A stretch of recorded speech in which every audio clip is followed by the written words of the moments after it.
안녕하십니까 구독자 여러분. 오늘은 25년 12월 6일입니다. 전국 영업용 화물차 번호판 넘버 시세 좀 알아보겠습니다. 먼저 대표님 본인 소개 좀 해주세요. 예, 안녕하세요. 전국구 영업용 칼산상사 이원복입니다. 대표님, 이번 주 화물차 번호판 시세 변동이 좀 있다면서요? 예, 개인 중형이 소폭 내리고 출애라도 좀 빠졌거든요. 예, 개인 소형부터 말씀드릴게요. 네. 개인 소형은 1.5톤 이하 전주와 통일하게 2,930만 원에 거래되고 있습니다. 개인 소형 전기차 넘버는 2,750만 원, 전주 대비 50만 원이 하락했습니다. 개인 중형 1.5톤 초과 16톤 이하 2,500만 원, 전주 대비 50만 원이 하락했습니다. 개인 대형 16톤 초과 3,400만 원에 거래되고 있고요. 출애라 5,300만 원, 전주 대비 200만 원이 하락했습니다. 5톤 덤프 3,600만 원에 거래되고 있습니다. 네. 대표님, 개인 소형 전기차가 50만 원 내렸네요. 이건 드문 일인 것 같은데요? 개인 소형 전기차 넘버 찾는 사람이 그만큼 없다는 얘기예요. 네.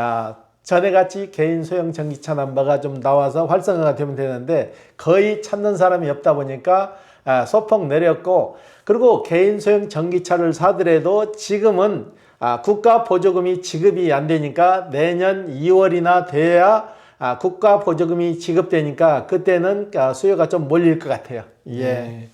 결국은 전기차는 보조금을 받아야 살 수 있는 차, 이런 걸로 인식이 되네요. 그죠? 예, 그렇죠. 보조금을 안 받고 사면은 한 1,500만 원 정도가 더 비싸죠. 지자체 보조금이 있고 정부 보조금이 있으니까 그 두 개를 다 받아가지고 살려고 하다 보니까 지금은 12월 달이니까 예산이 다 떨어졌고 내년 2월 중순께 가서 택시나 화물이나 보조금이 그때 시작되니까 그때 전기차 넘버가 좀 나갈 거예요. 네. 예. 대표님, 개인 중형도 좀 내렸네요. 이건 또 왜 이렇습니까? 개인 중형 같은 경우는 지금 거의 매매가 올 수도 있다고 보면 돼요. 적체된 매물은 많은데 살려고 하는 사람이 없다 보니까 자연스럽게 계속 빠지는 거예요. 예. 네네. 그럼 저 출애라는요? 출애라 역시 경기가 없다 보니까 출애라 찾는 분이 거의 없어요. 네. 없다 보니까 소폭 빠진 거고요. 네. 예, 예. 아니, 이렇게 우리나라 물류가 이렇게 돼서야 좀 곤란할 것 같은데 대표님 거기에 대해서 어떻게 생각하세요? 지금 물류가 활동성 있는 물건 운반할 게 있어가지고 운반이 돼야 물류가 활성화되는데, 지금 경기는 지표로는 경기가 좋아져서 돌아간다지만은 그 일정 부분에 한정되기 때문에 지금 운수업이 힘들어지는 거죠. 네. 그럼 다음 주 전망을 어떻게 보세요? 다음 주 역시 큰 틀의 변함없이 이세를 당분간은 유지할 것 같아요. 네. 예. 조금 더 멀리 보고 올해 연말이나 내년 초 화물차 번호판 시세 전망을 어떻게 보고 계신 건가요? 올 연말까지 봐도 개인 소형도 이 틀에서 벗어나지 못하고 개인 중형은 지금 이 시세로 가면은 더 하락 예정되는 거죠. 네. 예. 이때 집 들어가셨던 분들이 개인 중형 번호판을 사면 참 좋은 기회가 될 것 같은데, 그죠? 근데 알면서도 못 오는 건 돈이 금전이 뒤따르기 때문에 그러는 거죠. 지금 며칠 전에도 저희한테 개인 소형 넘버를 파신 분이 있거든요. 네. 이분이 팔고 법인 넘버로 갈아타는 거예요. 뻔히 돈 나가는 줄 알면서도 그 돈이라도 좀 이용하려고 법인으로 지금 갈아타는 추세가 돼버린 거죠. 예. 네네. 이번 주 화물차 거래건 중에 기억에 남는 건 있으면 소개 좀 해주십시오. 예, 이분은 70년생으로서 평택에서 용달 화물을 가지고 운행을 하시다가 이분 같은 경우는 경상도로 이사를 간 거죠. 이사를 가면 이제 전출이죠. 이분은 평택시청에서 전출 신고를 하고 경상도 가서 전입 신고를 해야 되는데 자가용 같은 경우는 그냥 쫓아가는데 화물차 같은 경우는 화물 특성상 그 지역에 가서 신고를 해서 그 지역 남바를 재교부를 받아야 되는 거죠. 근데 이분 같은 경우는 실질적으로 사는 데오고 그 남바 가지고 전출한 지역이 틀리기 때문에 재교부를 받아야 되는데 재교부를 받지 않고 그걸 팔러 오신 거죠. 팔러 오니까 주소가 주민등록 주소가 일치 안 해서 그 매매 자체가 안 되는 거죠. 그래가지고 저희가 그 과정을 설명을 해가지고 이분이 평택에 가서 전출 신고를 해두고 경상도 가서 전입 신고를 해서 잘 마무리를 하셨는데, 이게 그 후에 문제점이 생긴 게 이분이 평택에 있을 때 용달 조합에 가입을 해가지고 그동안 용달 가입비도 잘 내고 회비도 잘 냈는데 이분이 경상도로 갔다고 해서 경상도에서 이게 화물 종사자 자격증을 그걸 인정해서 발급을 해줘야 되는데 발급을 안 해준 거죠. 구청에서도 이분이 판다고 우리가 설명을 했고 팔고 경상도로 이사 갔으니까 그 자격증을 인정을 해주세요. 그러니까 구청에서도 그걸 인정을 안 해준 거죠. 이게 인정 안 해주는 그 자체도 잘못돼 가지고 결국은 경상도에서 우리가 다시 재발급을 받았는데 그냥 발급해 주는 게 아니고 돈을 13만 원을 요구를 하는 거죠. 조합에서 돈을 내야 화물 종사자 자격 증명을 다시 재발급해 준다 해서 어쩔 수 없어서 다시 돈을 내고 발급받아 왔는데 이분이 계속 일을 하는 것도 아니고 파는데 왜 구태여 그 자격증을 평택에 가지고 있는 걸로 진행을 해서 마무리를 해야지 왜 생돈을 들고 다시 만들어 가지고 와가지고 그걸 반납을 하게 되는지 그걸 사용도 않고 결국은 관할 구청에 반납을 하잖아요. 반납할 걸 왜 돈을 주고 만들어 오려냐고 하는 이런 행정이 지금도 있다는 게 좀 안타까운 그런 사연이 있었어요. 네. 예. 대표님, 화물차 전국 번호판 한다고 정부에서 발표했었는데 그 이후에 뭐 변화된 게 없죠? 변화된 게 없죠. 전국 번호판이 되면은 구태여 이사 가면은 신고제 안 해도 그 적으로 쫓아가니까 자가용만큼 편리해지고 그동안 불법적으로 나온 쌍둥이 번호판이나 이런 번호판은 다 정리가 되는데 말만 하고 실행이 안 됐죠. 네. 예. 이게 전국 번호판이 되면 각 용달 협회 이런 쪽에서 또 반발할 수도 있어서 지금 이게 지연되고 있는 건가요?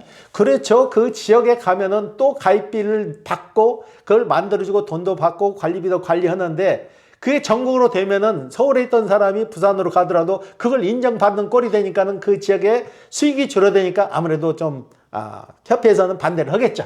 예. 그래도 요즘 승용차들도 다 전국 번호판인데 화물차가 그런 지역 번호판을 단다는 게 너무 이상해요. 이게 뒤떨어진 그 시행착오죠.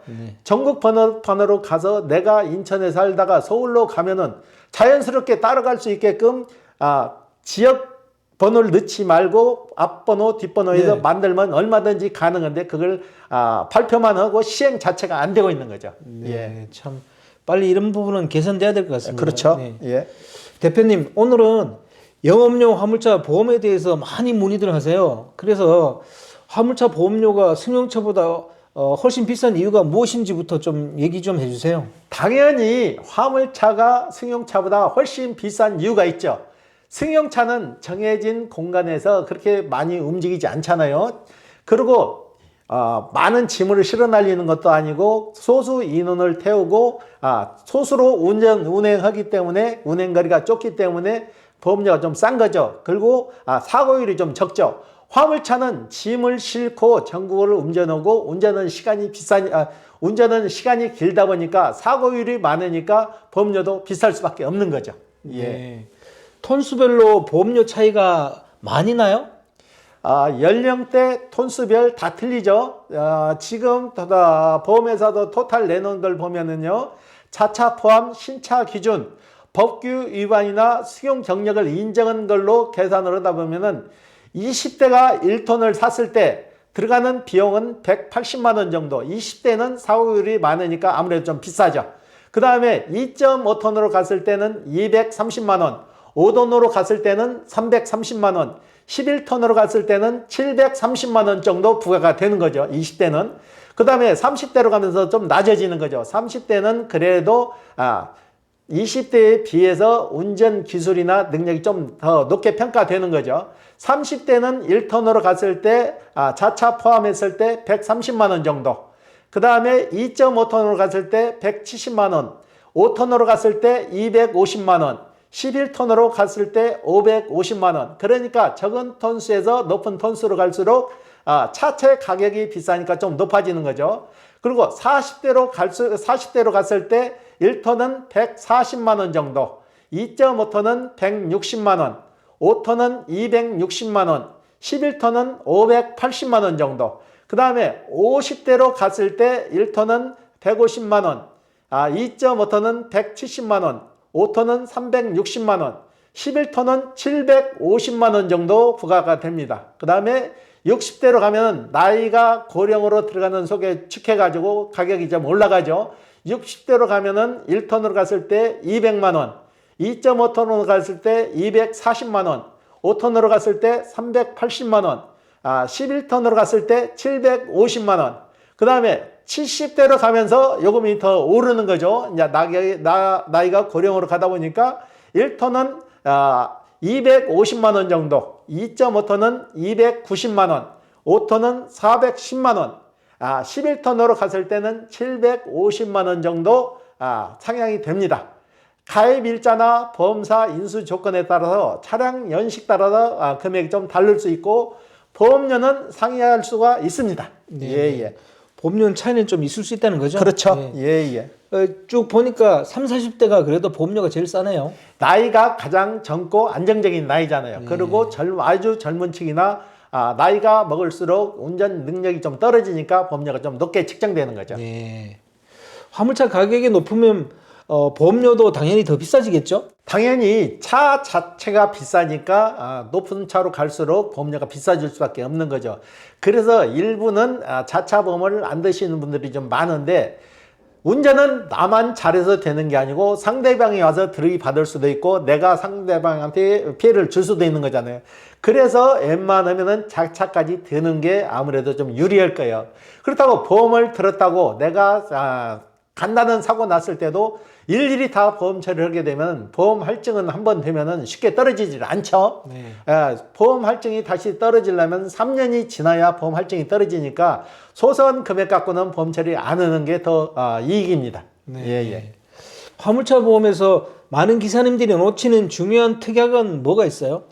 일단은 화물차 보험을 들더라도 차량에 대한 보험을 대지 화물차에 싣고 다니는 적재물 보험이라는 게 다시 있거든요. 내가 싣고 다니는 보험, 물건에 대한 보험을 들어야 되는데 그걸 안 들어가지고 사고가 나게 되면 실은 물건은 보험 처리가 안 되기 때문에 화물차는 고가품을 싣고 다니시는 분들은 화물 적재 보험을 드시는 게 실수를 하지 않는 방법입니다. 네. 화물차 보험료를 낮출 수 있는 가장 효과적인 방법은 뭐가 있을까요? 일단은 정속 운전을 해야죠. 내가 정해진 키로수를 너무나 과속하지 않고 일정 키로수를 유지하고 그 다음에 과적을 하지 말아야 되는데 지금 우리나라 사정에서는 과적을 안 할 수가 없는데 지금 과적을 종용하면 기사분님들은 어쩔 수 없이 과적을 해야 되는데 될 수 있으면은 과적을 않는 게 보험 수가에 많은 지장을 받을 수 있습니다. 예. 보험 갱신 시기를 놓치면 보험료가 오른다는데 이게 사실이에요? 보험 시기를 놓치면은 보험 수가가 오르는 게 아니고 과태료가 붙고 문제는 보험 시기를 놓치게 되면은 여러분들이 쓰는 복지카드가 불법 사용으로 돼가지고 카드 정지가 나오는 거죠. 네. 그리고 그 기간에 쓴 유류대에 대해서는 다시 환급을 뱉어내는 형식이 되니까 그 기간에 보험을 놓치면 절대 안 되는 거죠. 보험을 놓치면은 그 놓친 자체로 보험 처리도 안 되지만은 그 기간 때 기름 놓쳐가지고 보험을 놓쳐가지고 그 기간을 지나면은 기름 넣는 것도 불법 수급이 돼가지고 나중에 문제가 될 수 있습니다. 네. 그 어떤 문제가 될 수 있어요? 일단은 복지카드를 쓰잖아요. 기사분님들이 복지카드를 쓰는 게 불법이 돼버리는 거죠. 보험이 끊긴 상태에서 만약으로 유료카드를 사용하게 되면 불법 사용을 해서 6개월 정지가 나오고 그 기간 내에 쓴 그 비용을 다시 정산해서 본인이 환급받은 거를 다시 뱉어내야 되는 형식이 돼버리는 거죠. 네. 그래서 보험이 끊기면 큰 문제가 되니까 이건 체크를 잘 하셔야 돼요. 네. 예. 그렇게 되면 화물차 번호판 매매 과정에서도 문제가 생길 수 있나요? 그렇죠. 용달 같은 경우는 연속으로 2번 걸리게 되면은 면허 취소 사유가 되는 거죠. 그리고 그 번호판을 나중에 팔 때도 가치가 좀 많이 떨어져요. 예. 네. 사고가 났을 때 보험 처리와 자차 처리 어느 게 유리해요? 보험 처리도 금액이 적은 것은 현금 처리하시고 금액이 커서 부담 갔을 때는 보험 처리를 해서 혜택을 받는 게 좋습니다. 그리고 내가 가진 차량이 사고가 많아서 보험료가 많이 나오는 분들이 있거든요. 이런 분들은 쉽게 말해서 본인이 남편이 하던 차를 부인 앞으로 명의를 변경해서 누구나 보험을 들면은 그만큼 감가를 다시 받을 수 있기 때문에 그것도 한 가지 방법은 될 수가 있어요. 예, 네. 예. 혹시 보험과 관련된 그런 기억에 남는 건이 있으면 소개 하나 해주실 수 있나요? 보험을 자차 보험을 들지 않아 가지고 자차나 적재물 보험을 들지 않아 가지고 공항 인천 공항에서 나오다가 사고가 났는데 이분 같은 경우는 실은 부품이 고가 부품이어 가지고 차도 많이 망가졌고 실은 부품까지 다 배상을 해 줘갖고 이분은 결국 파산 신고하신 분도 있어요. 예, 예. 그런 무서운 일이 벌어지네요. 그래서 고가 물건을 실었을 때는 적재물 보험을 드는 게 아무래도 좀 도움이 되실 거예요. 적재물 보험이 무지막지하게 비싼 게 아니고 1톤 차 기준으로 했을 때 3천만 원짜리 적재물 보험을 들면은 1년에 20만 원 정도 지출이 되니까 그건 들어놓는 게 도움이 좀 되실 것 같아요. 네. 예, 예. 적재물 보험은 그 자동차 보험회사에서 지급해요? 그렇죠. 사업자 등록이 있는 상태에서 그 본인이 들은 보험회사에 차량만 혜택을 보는 게 아니고 실은 물건에 대해서 별도로 보험을 드는 거죠. 네. 그게 적재물 보험이에요. 예. 네, 그냥 차량 보험 들 때 같이 적재물 보험도 드려야 되겠네, 그죠? 들어놓으면 좋은데 부담되니까 안 드시는 분들이 더 많죠. 예. 네. 마지막으로 화물차 보험 가입에 대해서 꼭 기억해야 될 그것이 무엇인지에 대해서 조언 좀 부탁드립니다. 내가 어느 보험회사에 보험을 들었고 그 특약상으로는 어떻게 되고 상해 보험 상해 조건까지 들어갔을 때는 내가 내 치료하고 보상까지 받을 수 있는데 상해 조건이 안 들어가면 그 보상을 못 받으니까 내가 들은 보험에 내가 무슨 어떤 보험을 들었는지 그 정도는 파악을 하는 게 도움이 좀 되실 것 같아요. 예, 예. 오늘 인터뷰 감사드립니다. 예. 네, 구독자 여러분, 오늘은 25년 12월 6일입니다. 개인 소형 전기차가 50만 원 정도 내리고 개인 중형도 한 50만 원 정도 내리고 출애라도 200만 원 정도 내렸네요. 그 외에는 변함이 없고요. 오늘은 화물차 보험이 끝난 줄 모르고 있다가 사고 나가지고 좀 안타까운 사례가 있어서 이와 관련된 영상을 만들었습니다. 화물차 보험 가입하실 때 좀 유심히 보시고 본인 신체라든지 이런 상해 부분에 대해서도 좀 가입을 하시고 그다음 적재물 보험도 좀 가입하시는 게 좋을 것 같습니다. 자, 호화제는 다음 주에 또 다른 주제로 구독자 여러분 찾아뵙겠습니다. 안녕히 계십시오. 호호 아재였습니다.